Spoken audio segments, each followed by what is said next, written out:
Random House Audiobooks presents N is for Noose by Sue Grafton. Read for you by Judy, Kaye.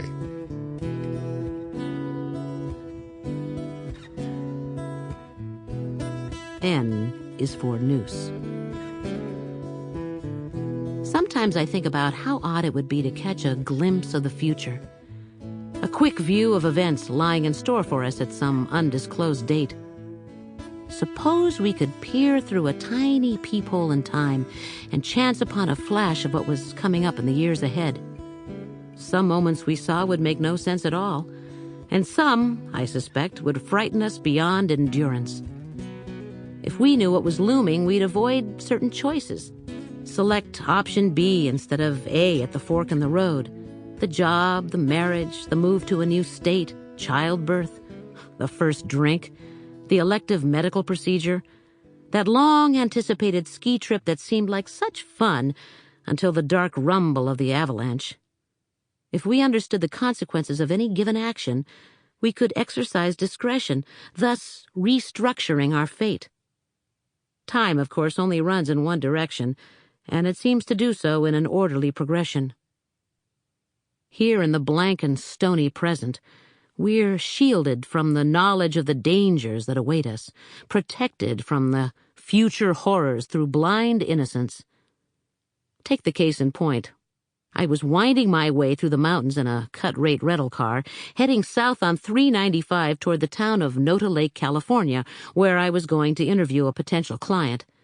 The roadway was dry and the view was unobstructed, weather conditions clear. The client's business was unremarkable, at least as far as I could see. I had no idea there was any jeopardy waiting, or I'd have done something else. I'd left Robert Dietz in Carson City, where I'd spent the last 2 weeks playing nurse companion while he recovered from surgery. He'd been scheduled for a knee replacement, and I volunteered to drive him back to Nevada in his snazzy little red Porsche. He'd been staying in my apartment for the 2 previous months, and since our separation was approaching, we tended to avoid discussing anything personal. For the record, my last name is Millhone, first name Kinsey. I'm female, twice divorced, 7 weeks shy of 36, and reasonably fit. I'm a licensed private detective currently residing in Santa Teresa, California, to which I'm attached like a tetherball on a very short cord. Occasionally, business will swing me out to other parts of the country, but I'm basically a small-town Seamus and likely to remain so for life. Dietz's surgery, which was scheduled for the first Monday in March, proceeded uneventfully, so we can skip that part. He was out of the hospital by Friday morning of that week. The ensuing recovery involved a lot of sitting around with his knee wrapped in bandages as thick as a bolster.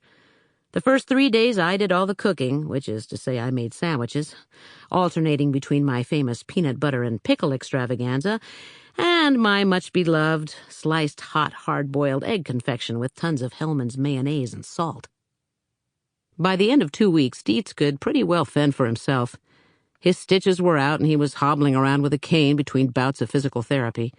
He had a long way to go, but he could drive to his sessions and otherwise seemed able to tend to his own needs. By then, I thought it entirely possible I'd go mad from trailing after him.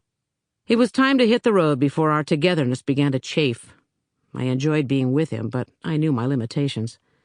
So there I was, barreling down the highway in search of employment, and not at all fussy about what kind of work I'd take. I wanted distraction. I wanted money, escape, anything to keep my mind off the subject of Robert Dietz. I'm not good at goodbyes. I've suffered way too many in my day, and I don't like the sensation. On the other hand, I'm not that good at relationships. Get close to someone, and next thing you know, you've given them the power to wound, betray, irritate, abandon you, or bore you senseless. My general policy is to keep my distance, thus avoiding a lot of unruly emotion. In psychiatric circles, there are names for people like me. The prospective client I was traveling to meet was a woman named Selma Newquist, whose husband, I was told, had died sometime within the past few weeks. Dietz had done work for this woman in the past, helping her extricate herself from an unsavory first marriage. I didn't get all the details, but he alluded to the fact that the financial goods he'd gotten on the husband had given Selma enough leverage to free herself from the relationship. There'd been a subsequent marriage, and it was this second husband whose death had apparently generated questions his wife wanted answered. She'd called to hire Dietz, but since he was temporarily out of commission, he suggested me. Under ordinary circumstances, I doubted Mrs. Newquist would have considered a PI from the far side of the state, but my trip home was imminent and I was heading in her direction. If she didn't want to hire me, all I'd be out was a 30-minute break in the journey. I reached Nota Lake, population 2,356, elevation 4,312, in slightly more than 3 hours. The town didn't look like much, though the setting was spectacular. Mountains towered on 3 sides, snow still painting the peaks in thick white against a sky heaped with clouds. I stopped at a service station and picked up a 1-page map of the town, which was shaped like a smudge on the eastern edge of Nota Lake. The prime businesses seemed to be clustered along the main street in a 5-block radius. I did a cursory driving tour, counting 10 gas stations and 22 motels. The address I'd been given was on the outskirts of town, 2 blocks off the main highway in a cluster of houses that looked like they'd been built by the same developer. The streets in the area were named for various Indian tribes. Selma Newquist lived on a cul-de-sac called Pawnee Way, the house a replica of its neighbors, frame siding, a shake roof with a screened-in porch on one end, and a 2-car garage on the other.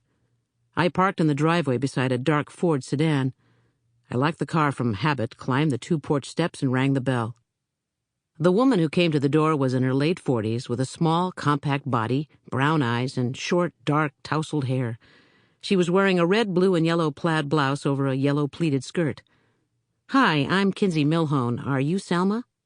"No, I'm not. I'm her sister-in-law, Phyllis. My husband, Macon, was Tom's younger brother. We live 2 doors down. Can I help you?" "I'm supposed to meet with Selma. I should have called first. Is she here?" "Oh, sorry. I remember now.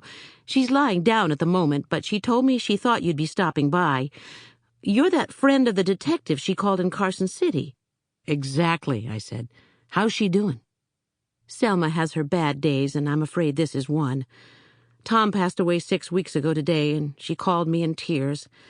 I came over as quick as I could. She was shaking and upset. I gave her a Valium." "I can come back later if you think that's best." No, I'm sure she's awake, and I know she wants to see you. Why don't you come on in?" "Thanks." I followed Phyllis across the entrance and down a carpeted hallway to the master bedroom. In passing, I allowed myself a quick glance into doorways on either side of the hall, garnering an impression of wildly over-decorated rooms. Phyllis knocked on the door. "Selma, hun? Are you decent? It's this lady detective from Carson City." I started to correct her and then thought better of it. I wasn't from Carson City, and I certainly wasn't a lady, but then what difference did it make? Through the opening, I caught a brief impression of the woman in bed. A pile of platinum blonde hair framed by the uprights on a 4-poster. Apparently I'd been invited in because Phyllis stepped back, murmuring to me as I passed, "I have to get on home, but you're welcome to call me if you need anything." I nodded my thanks as I moved into the bedroom and closed the door behind me. I said, "Sorry to disturb you, but Phyllis said it would be okay. I'm Kinsey Millhone." Selma Newquist, in a faded flannel nightie, pulled herself into a sitting position and straightened the covers, reminding me of an invalid ready to accept a bed tray. I estimated her age on the high side of 50, judging by the backs of her hands, which were freckled with liver spots and ropey with veins. Her skin tone suggested dark coloring, but her hair was a confection of white blonde curls like a cloud of cotton candy. She reached for her cigarettes, groping on the bed table until she had both the cigarette pack and lighter. Her hand trembled slightly as she lit her cigarette. "Why don't you come over here?" she said. She gestured toward a chair. "Push that off there and sit down where I can see you better." I moved her quilted robe from the chair and placed it on the bed, pulling the chair in close before I took a seat. She stared at me, puffy-eyed, a thin stream of smoke escaping as she spoke. "I'm sorry you had to see me this way. Ordinarily, I'm up and about at this hour, but this has been a hard day." "I understand," I said. Sample complete. Ready to continue?